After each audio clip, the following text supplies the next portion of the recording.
Hola, bienvenidos a Minuto 60 y en estos especiales con inicio de año. Un año muy importante en Colombia, año electoral. Ya se avecinan primero las elecciones para Congreso de la República y posteriormente las elecciones presidenciales. Una disputa muy importante la que se está viendo en estos momentos después de que ya se inscribieran los candidatos, los que oficialmente van a quedar. Nos acompaña obviamente nuestra compañera experta en política, Catherine Vega. Bienvenida. Hola, ¿cómo está? Y bueno, quisiéramos saber inicialmente cuántos candidatos quedaron finalmente inscritos para la presidencia de la República y cuántos, si es posible saberlo, para el Congreso en estas próximas elecciones de marzo. Bueno, pues bienvenidos a todos los que ven este programa. Mauricio, gracias por el espacio y también al invitado con el que vamos a hablar. Digamos que enero es un mes muy importante porque primero se van a definir qué candidatos o los comités que estaban recogiendo las firmas realmente cumplieron con el requisito mínimo, que son 630.000 firmas. La Mm. registraduría está en el proceso de revisión. Si recordamos, estaban hablando de más de 100 candidatos, pues estos grupos significativos, de estos grupos significativos, solo 22 entregaron las firmas, incluso un par que no cumplían con el mínimo, Ujú. así que más o menos están revisando 19 candidaturas y realmente es el 31 de enero cuando se hace la inscripción oficial de los candidatos, así que este mes Ya es muy casi, importante. ya es muy importante lo que va a Ujú. pasar en este mes. Todos vamos a estar muy atentos y por supuesto vamos a hacer un análisis que es interesante, es analizar lo que va a pasar con las elecciones o la tendencia que hay frente a esos candidatos, pero a través de la inteligencia artificial. Y para ello tenemos un invitado muy especial. Se trata de Sergio Espinosa, cofundador de Bochica Network. Eh, Sergio, bienvenido a Minuto 60. Bueno, Mauricio, gracias, Catherine, por la invitación. Nuevamente estar aquí en este espacio. Esperemos lo podamos regularizar para No, decirle a la audiencia qué está El pasando. compromiso. sí, y seguramente así va a ser de aquí en Ojalá. adelante, porque creo que su análisis es muy interesante de lo que se puede observar, esa tendencia para las elecciones. Obviamente, esto no es ninguna encuesta, ¿no? No, no, nosotros no hacemos encuestas, eso hay que decirlo con todas las vocales y las letras. Nosotros leemos la conversación de las redes sociales sin intervenir, no ponemos información allí, más bien la extraemos para precisamente no generar ningún sesgo y que sea el juego como tenga que darse, porque ya nos hemos dado cuenta desde unos años para acá que las redes sociales ponen presidente. Entonces, Ujú. el pulso electoral se puede medir de una manera bastante precisa en las redes sociales. Bueno, pero antes de entrar ya en detalle con ese análisis de lo que son los candidatos en las redes sociales, ¿ustedes cómo hacen este trabajo? Bueno, lo voy a explicar con cierto nivel de detalle. Nosotros vamos hacia las redes y empezamos a mapear cuáles son los candidatos, cuáles son sus cuentas, por ejemplo, de X, de Facebook, los directorios oficiales, otros que son como los fans, páginas de fans de los candidatos, etcétera, etcétera. Y de allí empezamos nosotros a monitorear la conversación que se genera cuando los candidatos sueltan alguna perla o proponen alguna idea o simplemente sueltan un comentario con respecto a otro candidato y empezamos a darnos cuenta quiénes son o cuáles son los perfiles de redes que activan esa conversación. ¿Sí? Entonces, por ejemplo, un candidato puede generar una conversación de hasta 10.000 o 15.000 comentarios, dependiendo de la red en la que estén. Y nos damos cuenta a través de las semanas cuáles son los perfiles que consistentemente hacen seguimiento o sueltan un comentario, no importa si es un párrafo o una frase nada más, para entender a través de esa trazabilidad cuál es la tendencia de esa persona a irse por uno u otro candidato.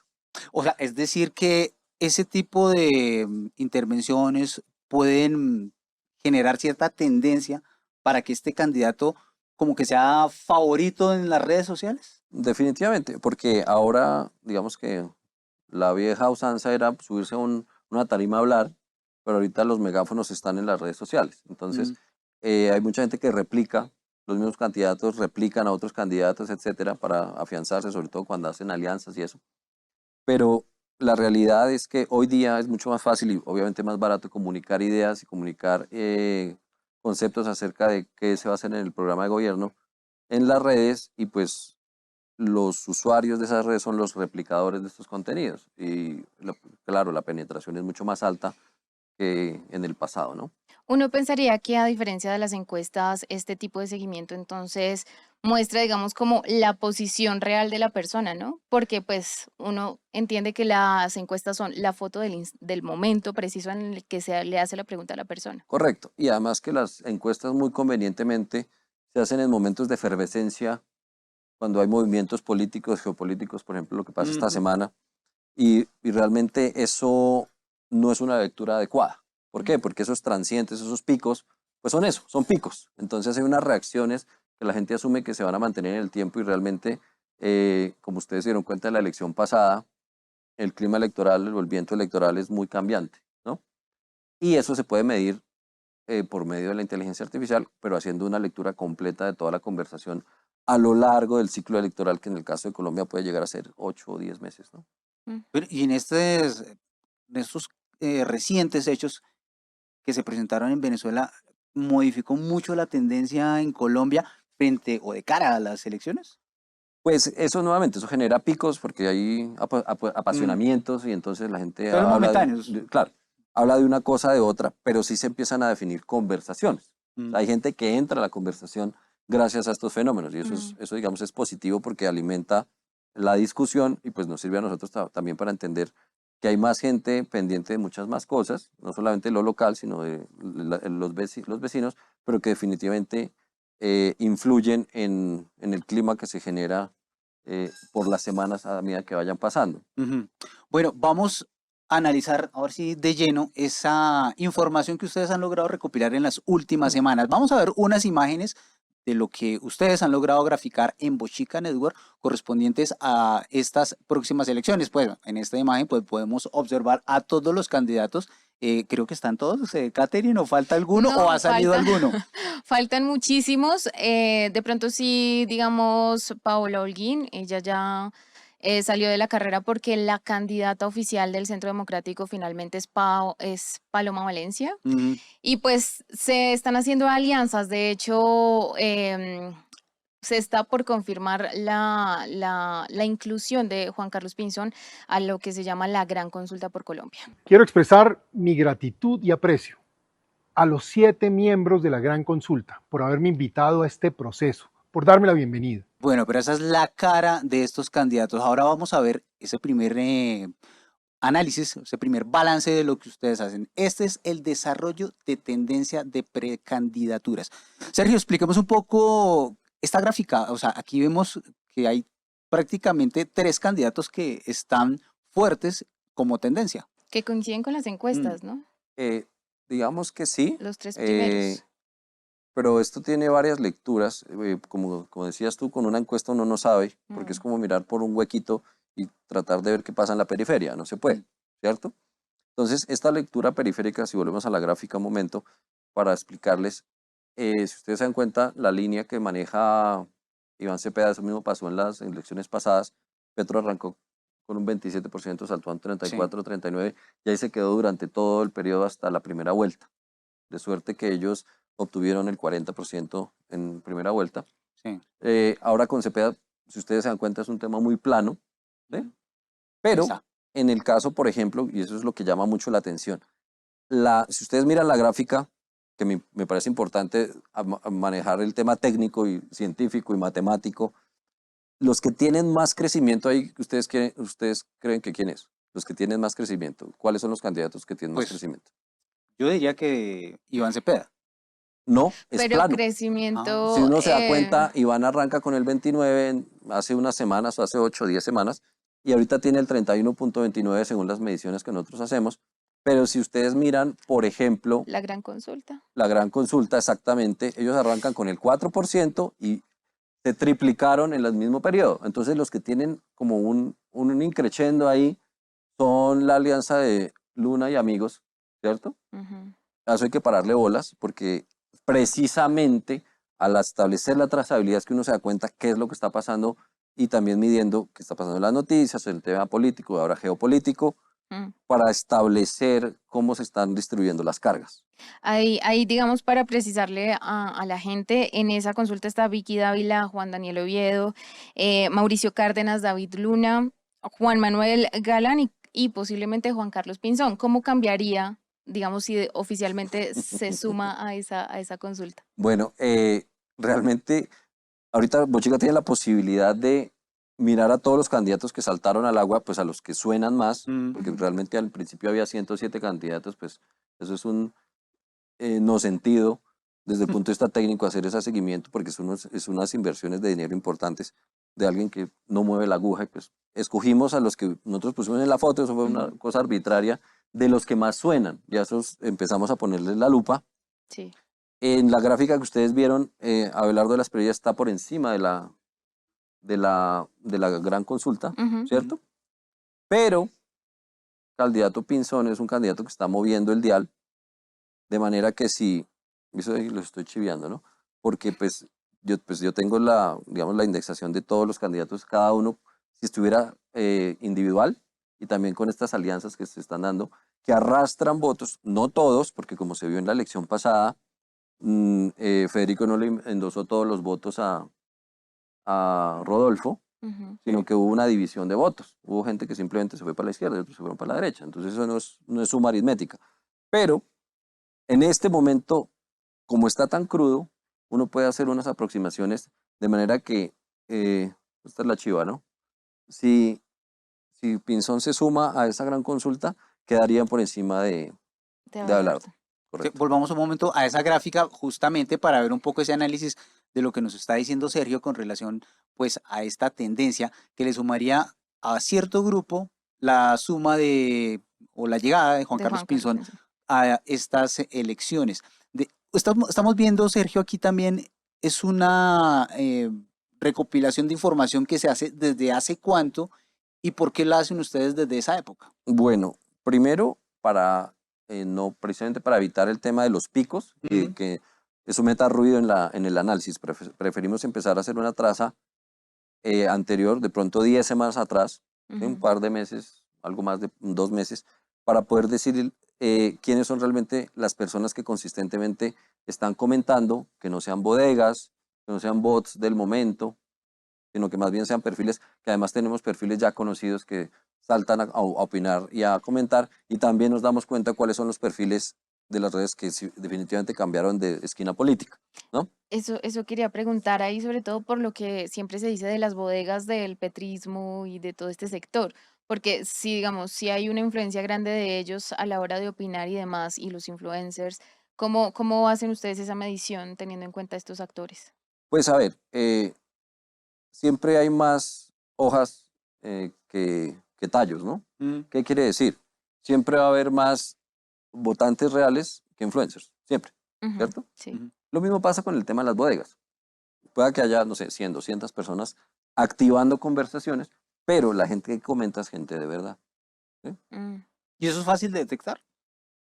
No, pero digamos que nosotros hemos madurado los mecanismos y el algoritmo de detección. Tenemos un agente especial que detecta los comentarios, los lee, los asimila, y ahorita con la evolución que en los últimos 4 años ha tenido la IA, es relativamente más sencillo detectar cuáles son los mensajes que son, digamos, similares con ciertos tipos de escritura. A veces simplemente copy-paste y un bot simplemente los dispara y Mm. tienen 10.000, 20.000 cuentas que las alquilan. Hay gente que alquila cuentas para que suelten ciertos mensajes, pero el mensaje es el mismo. ¿Sí? Entonces, digamos que hay manera de detectarlos.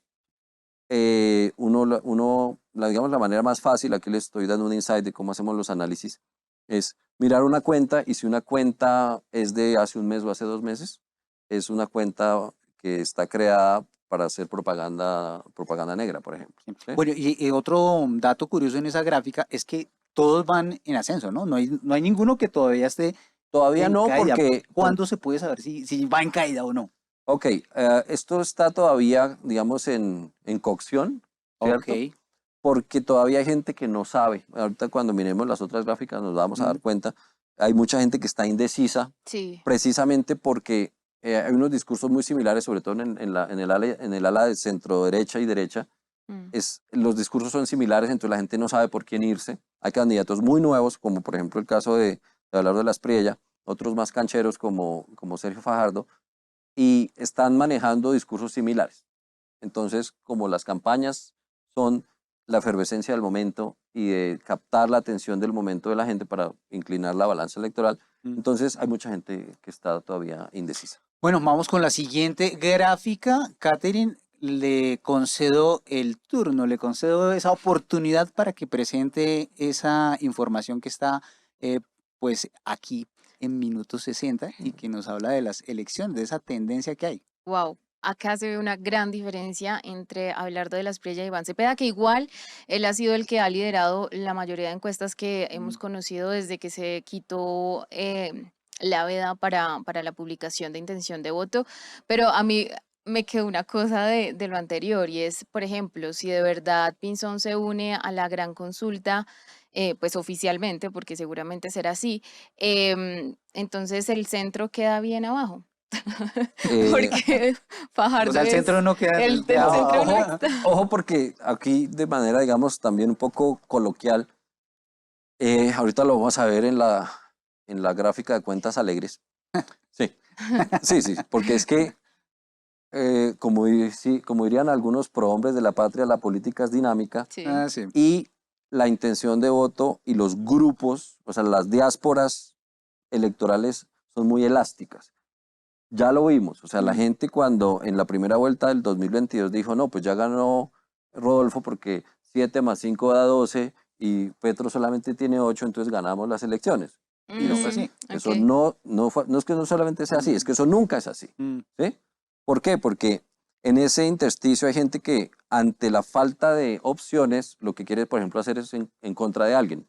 ¿Sí? Su candidato, el de sus afectos, no Claro. quedó, entonces deciden es Sí. votar en contra del otro. contra El de- voto Y útil. claro, y los sentimientos que hay en esta diversidad de candidatos, pues son muy individuales. La política es dinámica. Entonces uno no puede decidir endosarle los votos de manera aritmética a unos y a otros. Ese es un error que le da confianza a unos y desconfianza a otros. Yo me iría por los que les da desconfianza porque siguen trabajando sobre sus bases, pero esto es un tema de análisis de datos puro.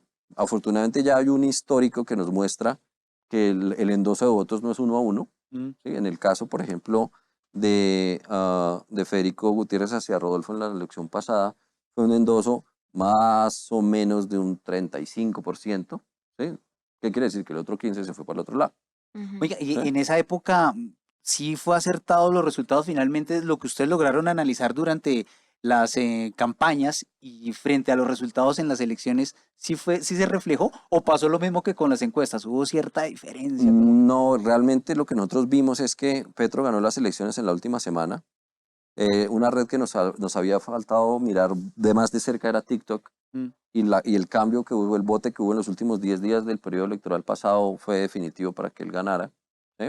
Ujú. Y eso se reflejó definitivamente en sus votantes. De suerte que yo le informé a Juan Pablo en su momento de la W, el día de elecciones, mire el último reporte, eso fue a mediodía, ganó Petro. Entonces lo dijimos más o menos a mediodía del Ya domingo. se sabía. Bueno, vamos con esa imagen rápidamente para continuar con ese análisis. ¿Qué nos puede decir de esta gráfica, Sergio, con relación a las elecciones? Vamos con la anterior, con la gráfica donde se ve pues esas Diferencia. barras de diferencias entre tres Ok, candidatos entonces principalmente. eso era lo que les estaba explicando. Bueno, la gran consulta está a mano izquierda, Mm, pero si ustedes dan cuenta, a mano derecha está casi un 10% que no saben para dónde van a coger. Y ese Sí. 10% significa mucho, porque no solamente es sumárselo aritméticamente a unos, sino que también le quita a otros. ¿Sí? O sea, por ejemplo, hay gente que pronto no le va a gustar que alguien entre a alguna de las alianzas y simplemente dice, yo ya no voto por esta persona, me voy por otro candidato. ¿Sí? Y eso se refleja es en las urnas. O sea, digamos que eso sucede de esa manera. Como les decía, el arranque de Cepeda es muy plano, ujú. como fue Petro en su momento, muy plano. O sea, Sí. porque ahorita lo que se representa acá es cuál es como la base que el candidato tiene. ¿Sí? Ahorita lo único que puede pasar es que empiecen a echar para arriba, ¿sí?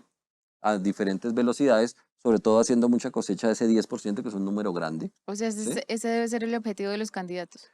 Esperaría que sí, que la gente pueda cosechar, pero a mí me gustaría más que la gente que no vota, que es el 42%, Mm, pues Es bastante.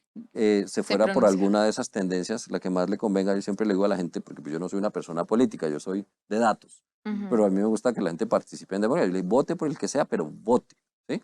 Porque este ejercicio hay que alimentarlo, digamos, de una manera más consistente y más limpia, pero las diferencias se van a empezar a montar, yo creo que en unas 3 semanas, tal vez, que es Ah, cuando ya se decanta lo geopolítico, ¿sí? Sí. se Y hace la la gente ya inscripción, como que se le además. olvida un poquito qué está pasando allá, porque ahorita cogieron de caballito de batalla eso, Ujú. ¿sí? Todo el mundo, Sí, claro. porque pues eso es rédito político a final de cuentas, ¿no? Yo ahí tengo una pregunta porque igual Abelardo se ve bajito y uno siente que él es uno de los que más suena en redes sociales, también por todo su discurso y lo polémico que es. Además está, que lo hablábamos antes de iniciar y es todo este tema de Polymarket. Ok, ¿qué pasa ahí?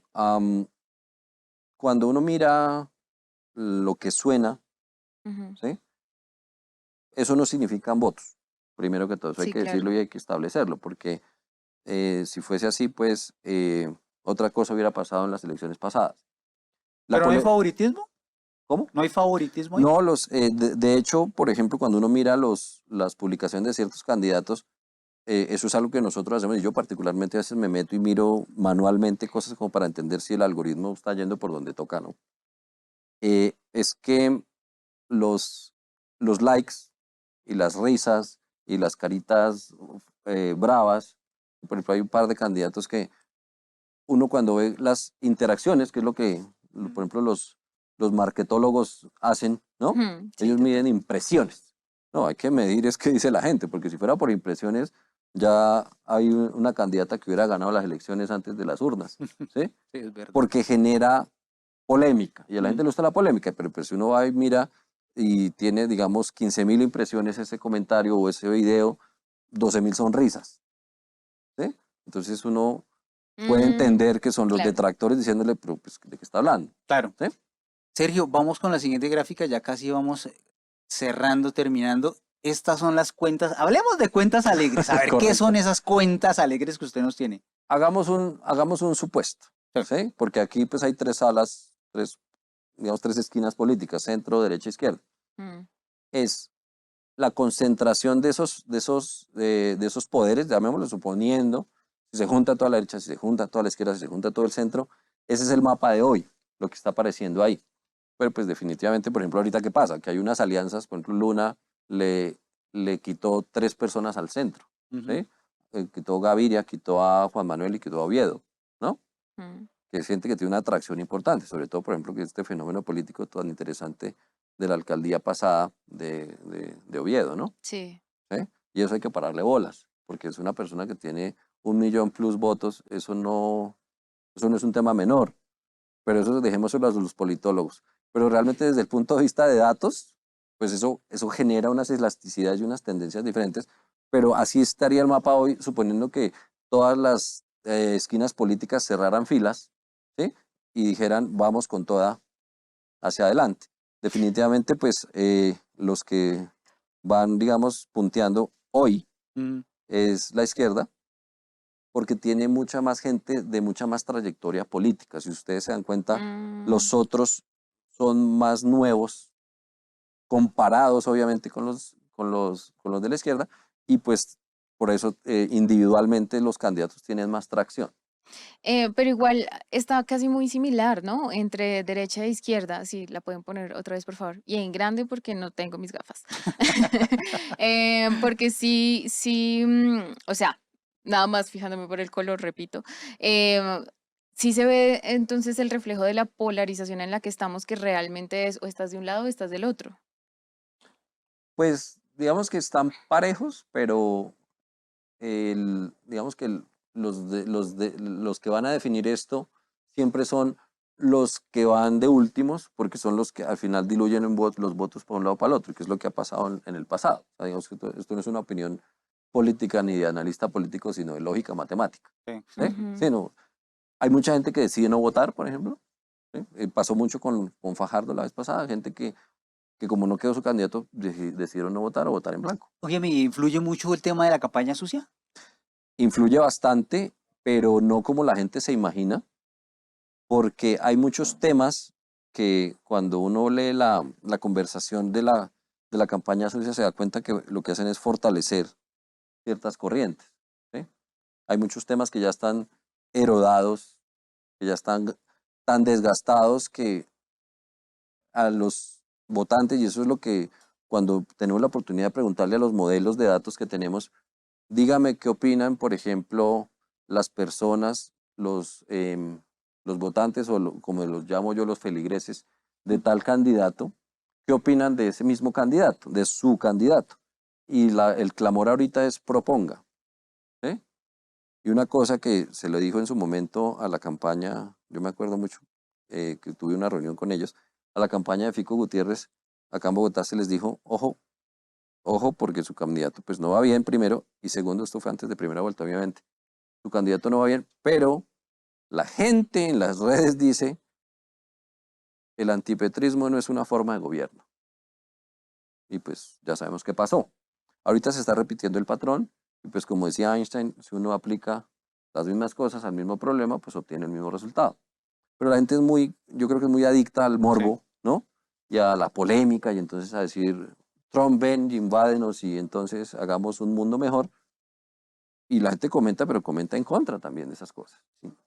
Sergio, se nos acabó el tiempo, pero por aquí nos volveremos a ver, ¿no? Ya está invitado nuevamente con nueva información, nuevos datos de esas tendencias que están en redes sociales y que ustedes analizan a través de la inteligencia artificial. Bueno, aquí estaremos con un futuro más claro en el tema de la tendencia. Yo creo que los datos van a empezar a hablar en unas 3, 4 semanas mucho más contundentemente, porque ya vamos a estar ya de frente al tema de Congreso que empieza a rebarajar otra vez Y el tema, ¿no? 3.100 candidatos, que no te lo dije ahorita, que me falta. 3.100 candidatos De son los que Congreso. están para Congreso. Sí. Complicado, ¿no? Eso sí no los podemos analizar todos. Pero No, bueno, nos volveremos a ver acá nuevamente con ese análisis que nos trajo por lo menos hoy Sergio Espinosa, cofundador de Bochica Network, y que nos traerá nuevamente para hacer ese seguimiento de esa campaña presidencial en este año electoral y que pues espera grandes sorpresas, por lo menos eso es lo que se espera. Sergio, muchas gracias de nuevo y lo mismo Catherine Vega, muchas gracias por estar con nosotros en este espacio de Minuto 60. Soy Mauricio Beltrán, Minuto 60, un infinito de información.